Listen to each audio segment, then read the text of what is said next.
Hey guys, welcome back to my YouTube channel. Guys I hope कि आप सब एकदम अच्छे होगे, मस्त होगे, तंदुरुस्त होगे और आपकी हेल्थ एकदम अच्छी हो। तो गाइज आज मैं एक टॉपिक पर बात करने आया हूँ जो बीएससी नर्सिंग एंट्रेंस एग्जाम के लिए बहुत जरूरी है। उसका नाम है इंग्लिश।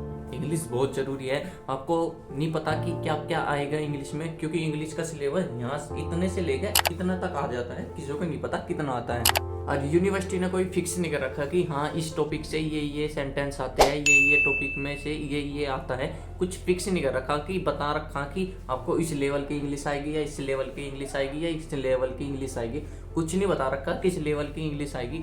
जारी कुछ नहीं कर रखा सिलेबस, तो इसलिए आपको पता ही नहीं होगा कि हम इंग्लिश में क्या क्या पढ़े। तो मैं आपको बता दूं इंग्लिश में क्या क्या पढ़े जो गवर्नमेंट में अच्छे नंबर आ जाए हमारे।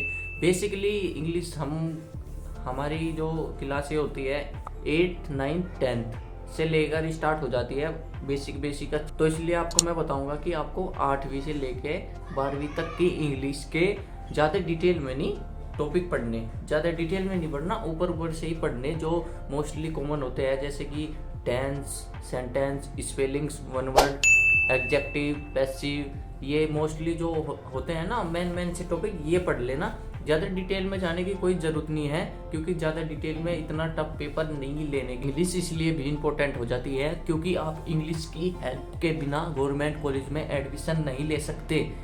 इतनी इम्पोर्टेंट हो जाती है इंग्लिश और नर्सिंग एप्टीट्यूड। फिजिक्स केमिस्ट्री तो बस फोकस बच्चों का फिजिक्स केमिस्ट्री पर ही रहता है कि बायो पढ़ लो, फिजिक्स पढ़ लो, केमिस्ट्री पढ़ लो, इसलिए 2 सब्जेक्ट उनको भाई पीछे फेंक दो। यूँ नहीं होने का भाई। बायो और फिजिक्स और केमिस्ट्री के साथ साथ हमें नर्सिंग एप्टीट्यूड और इंग्लिश भी लेकर चलनी है जो आपको गवर्नमेंट कॉलेज में एडमिशन लेना हो। नहीं तो आपको प्राइवेट में लेना हो तो कोई भी नहीं, आप छोड़ सकते हैं। पर बेसिकली आप प्राइवेट के लिए भी इजी वे बता दूं मैं आपको जो चाहिए।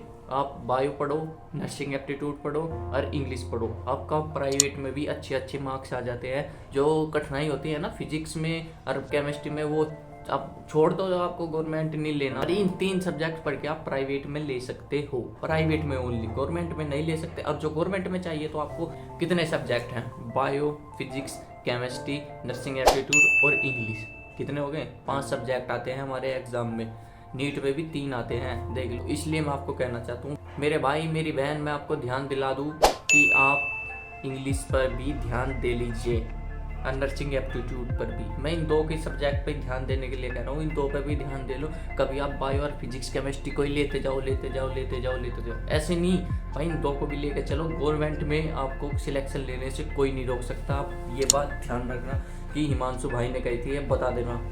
तो इन सब्जेक्ट को भी लेकर चलो। इंग्लिश को भी ज़्यादा टफ नहीं पढ़नी, मीडियम सी 8th 9th 10th 11th 12th तक मीडियम सी पढ़ लो, जो मोस्टली आती हैं। ज़्यादा डिटेल में जाने की कोई ज़रूरत नहीं है। तो मैं यही था मेरा आज का मोटिव। तो मिलते हैं आपको अपनी नेक्स्ट वीडियो में। किसी टॉपिक पर भी और पर भी वीडियो चाहिए तो आप कमेंट करना, तुम्हारा भाई उस कमेंट का वीडियो बनाकर आपको पूरा समझाएगा कि क्या नहीं, कैसे क्या होता है, अब बताएगा। टेंशन लेने की कोई बात नहीं है, क्योंकि मैं भी 1 साल पहले एग्ज़ाम ये दे चुका हूँ। ये मेरा 2nd अटैम्प्ट होगा इस साल, इसलिए मैं आपको बता सकता हूँ क्योंकि मैंने ये एग्ज़ाम दिया है। ठीक है भाई, तो मिलते हैं आपको अपनी नेक्स्ट वीडियो में। तब तक के लिए bye. Like share and subscribe. मिलते हैं आपको, बाय। तो बस बाय।